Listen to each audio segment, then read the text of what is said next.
A principios de 1914, el mundo era un lugar vibrante, arrogante y profundamente desconectado de la realidad que estaba a punto de vivir. Si hubieras caminado por las calles de París, Berlín o Viena, habrías sentido que la humanidad había alcanzado su cima. La Torre Eiffel era un símbolo de progreso. Los primeros automóviles empezaban a asustar a los caballos y la electricidad estaba desterrando a la oscuridad. Era la Belle Époque. Los europeos creían que eran demasiado civilizados para volver a matarse a gran escala. Después de todo, el comercio global era tan intenso que una guerra destruiría la economía de todos era, según los expertos de la época, imposible. Pero bajo ese barniz de progreso, el continente era un barril de pólvora. Europa no era una comunidad, sino un club de imperios narcisistas, que se miraban con desconfianza. Gran Bretaña tenía el imperio más grande, Alemania tenía el ejército más moderno, Francia tenía el deseo de venganza por guerras pasadas, y los imperios ruso y austrohúngaro eran gigantes con pies de barro que intentaban no desmoronarse.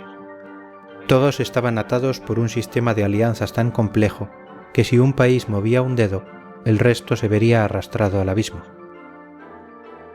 Todo comenzó en un rincón de los Balcanes que a casi nadie en Londres o Berlín le importaba, Sarajevo. El 28 de junio de 1914, el archiduque Francisco Fernando, heredero al trono del Imperio Austrohúngaro, decidió visitar la ciudad. Fue una decisión fatal.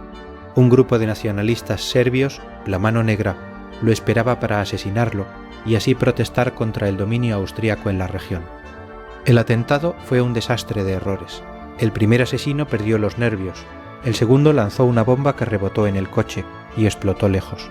El archiduque, en lugar de huir, decidió seguir con su agenda. Pero el destino tiene un sentido del humor macabro. El conductor del archiduque se equivocó de calle y frenó justo delante de una cafetería donde Gavrilo Princip, uno de los conspiradores, estaba comiendo un sándwich pensando que el plan había fallado. Principia levantó la vista, vio su objetivo a 2 metros, sacó su pistola y disparó 2 veces.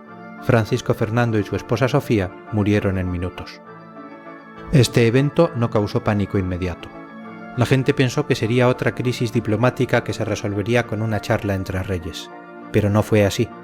Austria-Hungría, indignada, le declaró la guerra a Serbia. Rusia, que se veía a sí misma como la protectora de los serbios, movilizó a sus tropas. Alemania, aliada de Austria, le dijo a Rusia que se detuviera. Rusia se negó, Alemania le declaró la guerra a Rusia, y por si las dudas también a Francia. Para llegar a Francia rápido, Alemania invadió la neutral Bélgica, lo que obligó a Gran Bretaña a entrar en el conflicto. En solo 30 días el mundo se prendió fuego. Los alemanes tenían un plan maestro, el plan Schlieffen. Querían noquear a Francia en 6 semanas, antes de que el lento oso ruso pudiera movilizarse en el este. Al principio parecía que funcionaría. El ejército alemán avanzaba como una apisonadora, llegando tan cerca de París que los oficiales franceses podían ver el resplandor de los disparos desde la Torre Eiffel. Pero la logística falló, los soldados alemanes estaban agotados y los franceses, en un acto de desesperación heroica, lanzaron un contraataque en la batalla del Marne. Aquí murió la guerra de movimientos.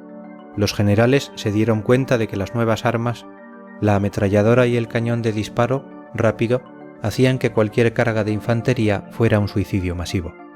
Para no morir, los soldados empezaron a cavar. Primero fueron simples zanjas, luego sistemas complejos. Al final de 1914, una línea de trincheras se extendía desde la frontera suiza hasta el Mar del Norte. Nadie podía avanzar. El frente se estancó en un abrazo de muerte que duraría 4 años. Si quieres entender la Primera Guerra Mundial, tienes que entender la trinchera. No era solo un agujero, era un ecosistema de horror. El suelo siempre estaba húmedo, lo que provocaba el pie de trinchera, una afección donde la piel de los pies se pudría literalmente hasta exponer el hueso. Luego estaban las ratas, millones de ellas alimentadas por los cadáveres que quedaban en la tierra de nadie, el espacio entre las trincheras enemigas. La rutina era el aburrimiento extremo interrumpido por el terror. A veces un oficial soplaba un silbato y tenías que saltar por encima del parapeto. Sabías que al otro lado había ametralladoras capaces de disparar 600 balas por minuto, La mayoría de los ataques terminaban con miles de muertos para ganar quizás 10 metros de terreno que se perderían al día siguiente. En 1915, la guerra se volvió aún más siniestra.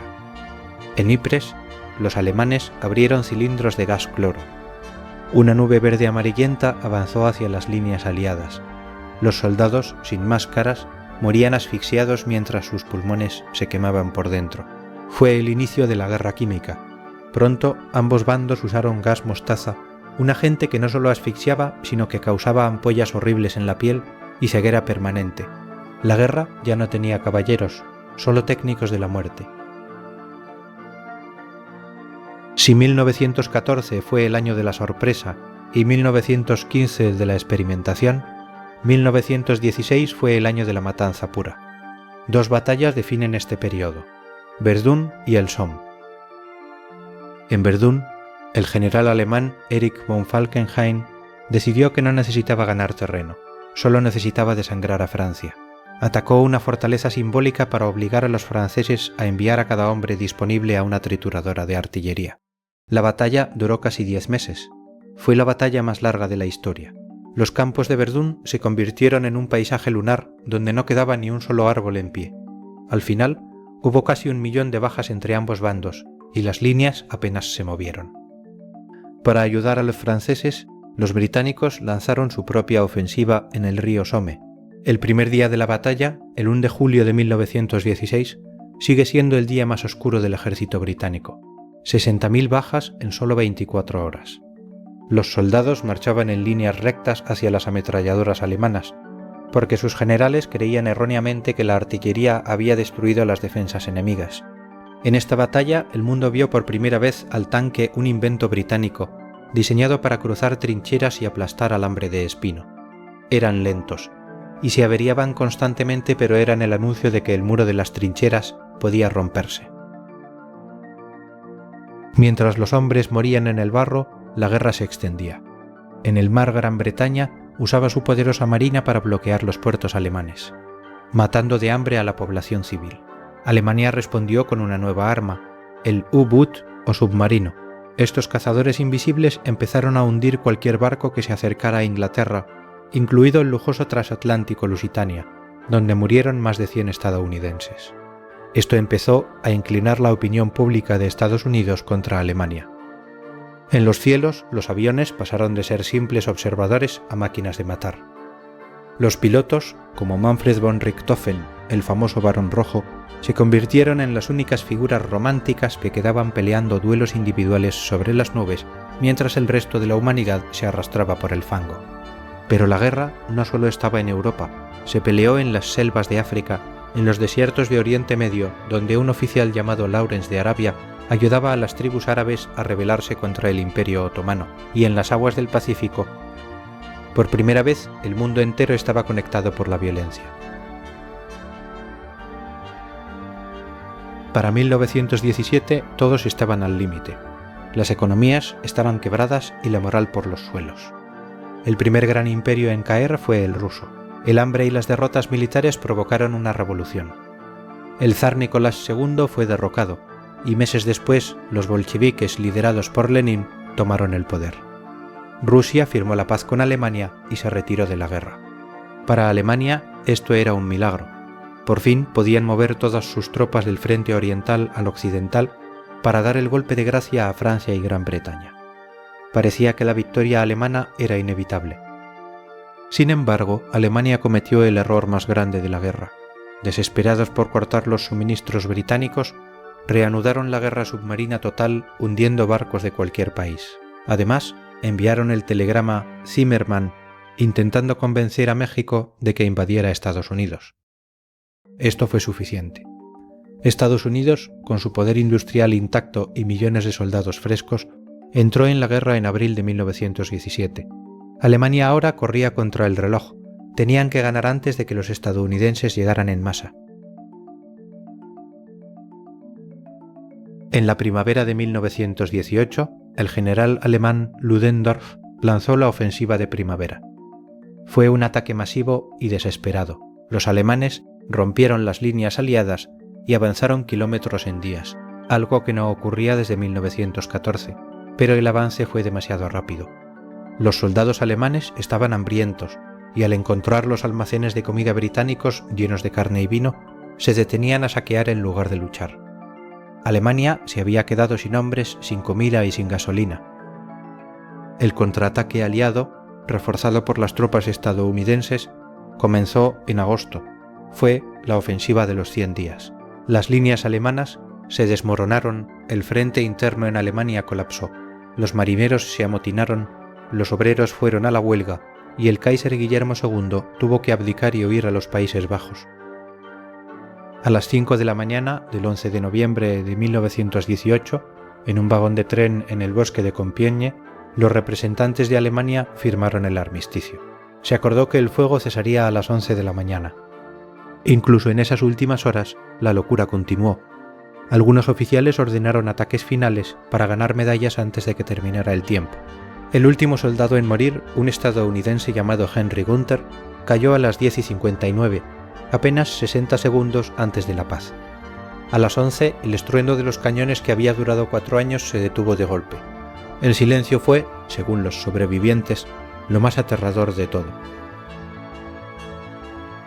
La guerra terminó, pero el mundo que dejó atrás estaba irreconocible.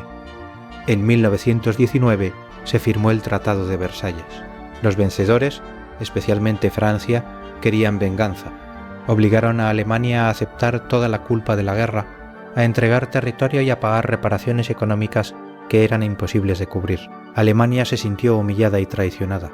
Un sentimiento que un joven cabo herido en un hospital, llamado Adolf Hitler, usaría años después para llegar al poder. El mapa del mundo fue redibujado. 4 imperios, alemán, austrohúngaro, otomano y ruso, desaparecieron. Nacieron nuevos países como Polonia, Checoslovaquia y Yugoslavia. En Oriente Medio, Francia y Gran Bretaña se repartieron las tierras árabes, trazando fronteras artificiales que todavía hoy causan conflictos. La Gran Guerra también cambió la sociedad. Las mujeres, que habían mantenido las naciones funcionando mientras los hombres estaban en el frente, no aceptaron volver a ser ciudadanas de segunda clase, y los movimientos por el sufragio femenino ganaron fuerza. La medicina avanzó a pasos agigantados para tratar las heridas de guerra, y la aviación pasó de ser un juego a una industria. Pero el legado más profundo fue psicológico. Se perdió la fe en el progreso. Apareció la generación perdida, una juventud cínica y traumatizada que ya no creía en las banderas ni en los himnos. La humanidad se dio cuenta de que su ingenio podía crear maravillas, pero también podía organizar una matanza industrial. La Primera Guerra Mundial no fue la guerra para terminar con todas las guerras. Fue, en realidad, el primer acto de una tragedia mucho mayor. Las semillas de la Segunda Guerra Mundial, de la Guerra Fría y de muchos conflictos actuales se plantaron en las trincheras de 1914. Hoy, más de un siglo después, los campos de batalla de Francia siguen devolviendo proyectiles sin explotar, y Huesos de Soldados nos recuerda que la civilización es una capa muy fina y que el odio, combinado con la tecnología, puede destruir el mundo en cuestión de semanas. Entender la Gran Guerra no es solo recordar fechas y nombres, es entender la fragilidad de nuestra propia paz, porque si 1914 nos enseñó algo, es que nadie cree que el mundo se va a acabar hasta que se acaba.